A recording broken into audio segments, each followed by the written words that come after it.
Hey guys, Rob from Georgia here with you, aka VHS82 apostrophe, with episode 31 of my ongoing Space 1999 series.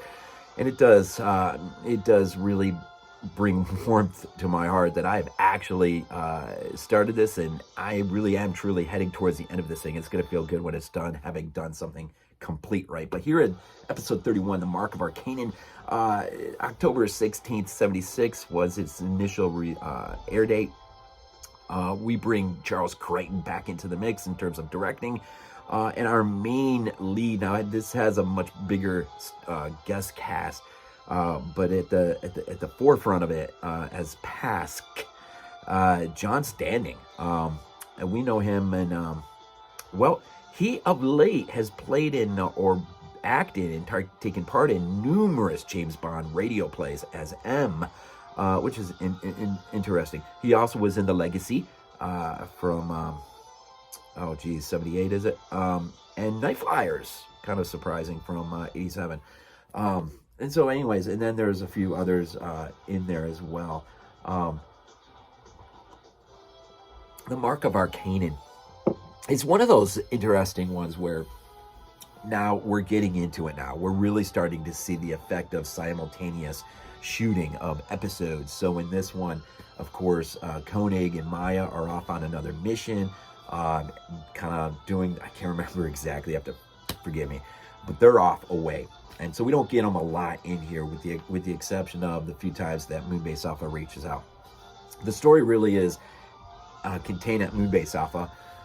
And it's an interesting story of Alan and another guy they're having to descend down into the tunnel networks of the moon itself, looking for a certain mineral, dilenide, something like that. And it's always looking for minerals, right? Either on other planets or whatever, but now we're in the deepening core of the moon, looking for stuff, this certain mineral that they need. And they come across basically a hidden tomb containing, like, 1,000-year-old hidden tomb in the moon, containing two members of the Arcanian race, a father and a son, Pasc being the father, Etrek being the son. And so, of course, there is, I'm not even sure if they really explain it. Maybe it's just the fact that they're down there working, and they've uncovered this tomb, and so it creates a bit of instability, and there's a bit of some of the roof coming down a little bit. And so, in effect, what happens is the tomb is broken open, they retrieve the bodies, and they're alive. 1,000 years, they're alive.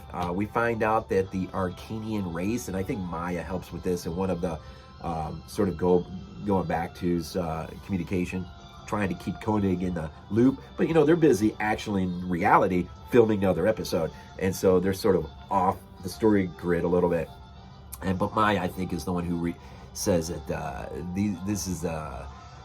this race is known for their peace missions, and very peaceful people who have sent sort of like missionaries, right, out into the universes, seeking to bring an end to violence and all of that. And so this particular mission to Earth 1,000 years earlier ends in absolute disaster, partly because Pasc and his son, or Pasc mainly, inherits this, he gets this virus, and they call it the killing disease. Now, this is weird. This movie actually it's like a prelude to things like 28 Days Later, this idea of a virus infecting rage, right? And this is really a fascinating concept that they really, probably restrained by TV and everything else, they couldn't really take this idea and really run with it. But it does, in of itself, create some interesting moments of tension when Pasc makes himself out to be one thing, and in fact he's a nut job, man. He's basically mentally deteriorating because of this disease, which is causing this otherwise known as a very peaceful race into basically killing machines, when they would just do that which they don't occasionally do. Started 28 days later, right? It's kind of weird. Makes you wonder if, when they were coming up with that idea, if they weren't somewhat, even at a distance, familiar with this old episode from Space 1999. And so Pasc basically pretty much will do anything and everything to get him and his kid out of there and you know, try to steal an eagle and all that wonderful stuff that we've seen so many times before, right? But Alan develops an interesting, intriguing relationship with Utrecht, maybe like more of a father-son sort of relationship, where Utrecht really, even though he has a dad, you wonder what that relationship really is and how much of a real dad he is. Now, we'll find out. Pasc will make a decision ultimately towards the end that will fly flat in the face of this killing disease that is consuming him. Now, it also is in the boy, but it lies dormant, and it will start to come out.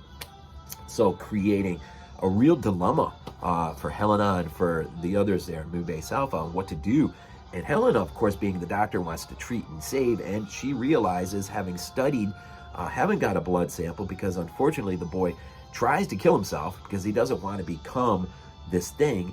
But Alan is able to save him, but as a result, they get the blood, and Helena is able to do the test. She realizes, we can cure this. This is curable. But unfortunately, there's always a catch, right? We find out that the Arcanian race believes that you cannot lose any of your blood, and it's not so much just cultural, superstitious, but in reality, if you start to lose your blood, you just can't put it back in there. And it's an interesting sort of level of restraint of what do you do? And so now the boy is injured, and Helena's pleading with Pasc, you know, who is tentatively trying to steal an eagle, who wants his boy back, but the boy wants to stay. There's a lot of interesting dynamics in this one, actually. You kind of watch it first time through, and you're sort of like, okay, what do I hang my hat on? But then it's like, after the fact, you start thinking about it, you go, wait a minute, you know, that is kind of cool in a way of how everything sort of lays itself out there. And so ultimately we ride to the end, and what you have is Pasc and he makes this decision off screen, which is really interesting because you don't know what he's going to do. Helena, ultimately, he lets her go. He lets her leave the eagle, and she goes to tend to Utrecht. And so you think maybe he'll just fly off.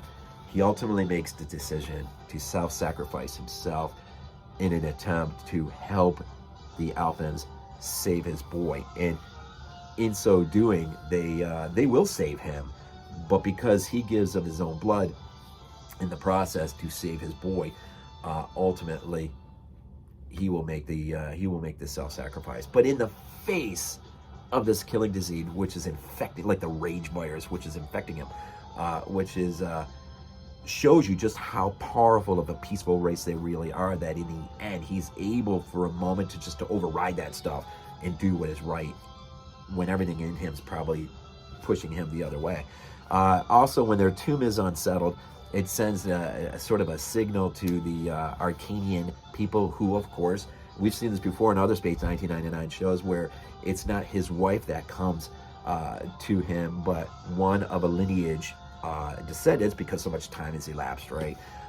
And so they send a ship to Moon Base Alpha to help, right?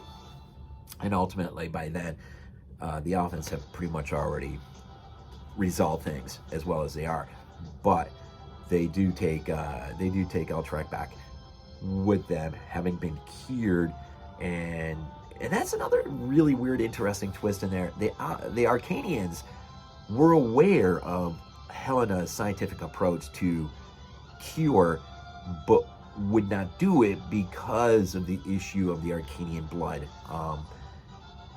And so it's interesting. So there are some like really minor sort of twisty sort of things in the writing that do kind of make it somewhat feel like it's really sort of thought out. And I don't mean that like in a negative way or anything, but it's really sort of surprising. But John Standing, man, really brings his game as Pasc. Did a really good job. And the kid who plays, Michael Gallagher, who plays the kid, really did well as well. And that's where you do get some really powerful guest star performances from time to time, as we saw all through year one, and now we're seeing occasionally, to not a great degree as year one, but in year two we're seeing a little bit too. The Tabor, I went on and on about that guy, right? So but anyways, this is interesting, man. This is really interesting.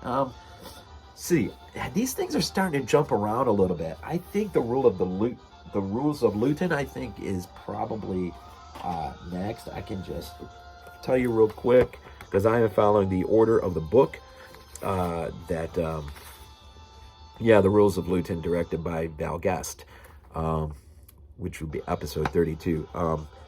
John Kenneth Muir's Exploring Space 1999. I don't know why I'm plugging this thing all the time. I'm not going to get anything for it. But anyway, so there you go. Another reason why to check these things out. Get your hands on a copy. Be at the incredible Shout Factory. Although last time I checked, it was out of print. It was no more. But then I think I saw it back up there again. So I don't know. You just have to look on Amazon. You never know about these things, right? So anyways, continuing our voyages. Ongoing series of Space 1999 into year 2. Eventually, this thing's, well, it's just like, our guy from Apocalypse Now. Someday, this war's gonna end. Love it when Martin Sheen's looking up like, I'm in the presence of a god or something. Anyways, as always, man, go Bills.